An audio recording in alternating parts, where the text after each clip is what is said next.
그분이 보내신 일주일을 돌아보며 우리의 삶을 절제하는 시간이 되길 원합니다. 여러분, 그분의 일주일은 세상을 완전히 바꾼 일주일입니다. 일주일을 통해서 주님의 일주일이 세상을 완전히 바꾸는 일주일이 되었다는 것입니다. 여러분, 첫째 날 호산나 외침의 날이었습니다. 호산나 외치며 주님을 사람들은 환영했습니다. 하지만 그 외침 가운데는 진실됨이 없었습니다. 세상을 향한 호산나 외침이었고, 그 외침을 통해서 세상이 바뀔 것을 사람들은 기대했습니다. 여러분, 그런데 우리가 깨달아야 되는 게 있습니다. 사람들은 고난 없이 세상이 바뀔 것을 기대했다는 것입니다. 호산나라고 외쳤지만 그 호산나의 열광 가운데는 고난은 포함되어 있지 않았습니다. 고난 없이 세상이 바뀌겠구나, 이것을 사람들은 기대했습니다. 사랑하는 성도 여러분, 그러나 우리가 첫째 날을 보내며 호산나 외침의 날을 지내며 깨달아야 되는 것은 고난 없는 변화는 없다는 것입니다. 변화는 있으되 변함은 없어야 합니다. 첫 번째, 첫날 우리가 깨달아야 할 주님의 음성입니다. 고난 없는 변화는 없는 것입니다. 주님은 고난을 위해 예루살렘 성으로 호산나 열광하는 그 사람들의 외침 속에 고난을 향해 들어오셨습니다. 고난 없는 변화는 없습니다. 그리고 또한 우리 성도는 변화는 있으되 변함은 없어야 될 줄로 믿습니다. 이제 둘째 날이 되었습니다. 둘째 날은 성전 청결의 날입니다. 주님은 고난을 위해 들어오셨건만 성전은 성결하지 못하고 오히려 부패되었습니다. 둘째 날 성전 청결의 날을 통해서 우리가 깨달아야 되는 것은 목적대로 사용되지 않을 때 세상은 타락하게 된다는 것입니다. 성전이 성전의 목적, 하나님의 영광을 위해 사용되지 않을 때 성전마저도 타락할 수밖에 없는 것입니다. 사랑하는 성도 여러분, 두 번째 날 성전 청결의 날을 맞이해서 우리가 깨달아야 되는 것은 내 삶의 목적대로 우직하게 살아가는 것입니다. 그것이 청결함의 비결임을 깨달으시길 바랍니다. 목사인 저에게 주신 삶의 목적이 있습니다. 여러분의 각자의 삶에 주신 하나님의 목적이 있습니다. 그 목적대로 오늘도 우직하게 걸어가시길 바랍니다. 그것이 바로 청결함의 비결입니다. 이제 둘째 날을 보내며 우리 자신의 목적, 삶의 목적을 되새기길 바랍니다. 여러분, 성공의 목적이 되어서는 안 됩니다. 성결이 목적이 되어야 합니다. 우리 자녀들이 우상이 되어서도 안 됩니다. 자녀들을 열심히 키웠지만 자녀들이 우리의 자랑이 되어서도 안 됩니다. 우리 삶의 목적, 예수 그리스도 그 십자가만을 바라보며 목적대로 살아가는 청결한 삶을 살아가시기를 간절히 축복합니다. 이제 셋째 날이 되었습니다. 셋째 날은 가르침의 날입니다. 이런 바리새인들이 그리고 서기관들이 질문을 합니다. 거룩한 질문인 척 질문을 하지만 그 질문마다의 세상적인 함정이 있었습니다. 주님은 바리새인과 서기관들에게 그런 대답을 하십니다. 로마 황제의 것은 가이사의 것은 가이사에게, 하나님의 것은 하나님께 바치라라는 명령을 하셨습니다. 그리고 등장한 인물이 가난한 과부였습니다. 두 렙돈을 이제 가난한 과부의 손을 통해서 주님은 받으셨습니다. 바리새인과 서기관들의 공격적인 질문 가운데 주님의 대답은 과부의 두 렙돈의 교훈이었습니다. 사랑하는 성도 여러분, 세상적인 영광이나 화려함보다 가난한 과부의 두 렙돈을 정성스럽게 드릴 수 있는 그런 믿음으로 셋째 날을 보내시기를 바랍니다. 사랑하는 성도 여러분, 삶을 살다 보면 세상의 공격을 받습니다. 오해를 받기도 합니다.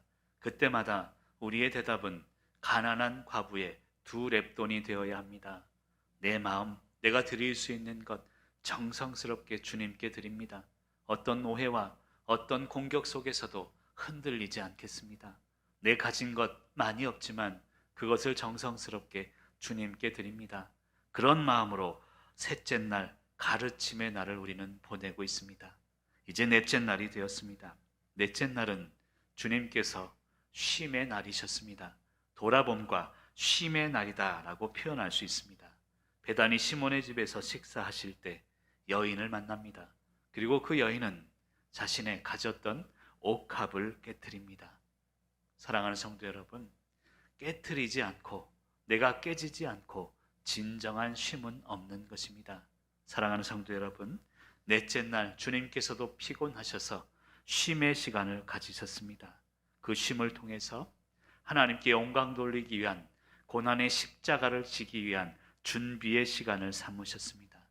여러분, 쉼이라는 것은 육체의 쉼이라기보다는 숨을 쉼이다라고 할 수 있습니다. 영혼의 쉼입니다. 사랑하는 성도 여러분, 이제 고난주간에 시간을 보내면서 여러분의 영혼의 쉼을 가지시기를 바랍니다. 하지만 진정한 쉼은 내가 깨질 때 주어지는 것입니다. 옥합을 깨트린 그 여인처럼 내가 가진 소중한 것을 깨트릴 때 비로소 자유함을 얻게 되고 비로소 쉼을 얻게 되는 것입니다. 그런 마음으로 우리 자신을 돌아보고 쉼의 시간으로 고난의 주간을 보내시기를 바랍니다. 내가 깨지지 않고 진정한 쉼은 없습니다. 사랑하는 성도 여러분, 영원한 안식은 나를 깨트림에서부터 시작됩니다. 내가 깨지지 않고는 쉼은 존재하지 않는 것입니다. 오늘 옥합을 깨트린 여인처럼 내가 붙잡고 있는 것, 내가 가장 소중히 여기는 것, 포기할 수 없다고 생각하는 그것을 깨트리시기를 간절히 축복합니다. 이제 다섯째 날이 되었습니다. 다섯째 날은 세족과 만찬의 날입니다. 안타깝게도 예수님을 따르던 가룟 유다가 주님을 넘겨주려고 대제사장에게 갔던 배반의 날입니다. 그 배반을 주님은 알고 계셨습니다. 그 배반의 날에도 주님은 제자들과 유월절을 지키시고 그들의 발을 씻겨주셨습니다. 여러분, 주님의 위대함입니다. 배반의 날, 배신의 날에 그분은 그분이 해야 할 것을 어떠한 상황에도 지키고 계셨습니다. 유월절을 지켰고 제자들의 발을 씻기셨습니다. 사랑하는 성도 여러분, 우리도 그런 삶을 살아야 합니다. 세상의 배반에도, 세상의 배신에도 우리가 할 일을 우직하게 해나가는 것, 유월절을 지키시고 만찬을 지키시며 제자들의 발을 씻기셨던 그분처럼 어떠한 상황에도 우리가 지켜야 할 것을 지키며 나아가야 합니다.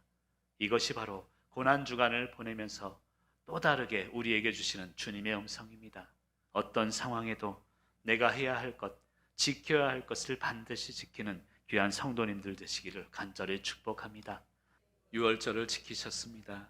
어떠한 상황에도 내가 지켜야 할 것을 지켜야 합니다. 사랑하는 성도 여러분, 여러 가지 아픔과 고민이 있고 고난이 있지만 내가 해야 할 것이 있습니다. 저는 목사로서 해야 할 것이 있고 여러분은 가정에서 부모로서, 남편으로서, 아내로서, 그리고 때로는 자녀로서, 그리고 직장에서 직장인으로서, 사업인으로서 여러분이 해야 할 일들이 반드시 있습니다. 그것을 지키는 것, 고난주간을 보내면서 우리에게 명령하시는 주님의 음성임을 믿으시길 바랍니다. 이제 여섯째 날이 되었습니다. 바로 오늘입니다. 오늘 성금요일을 맞이해서 여섯째 날은 십자가 대속의 날입니다.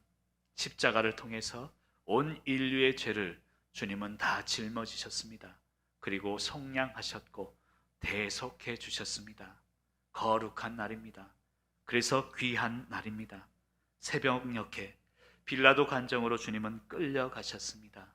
어린 양처럼, 끌려가는 소처럼 주님은 끌려가셨습니다.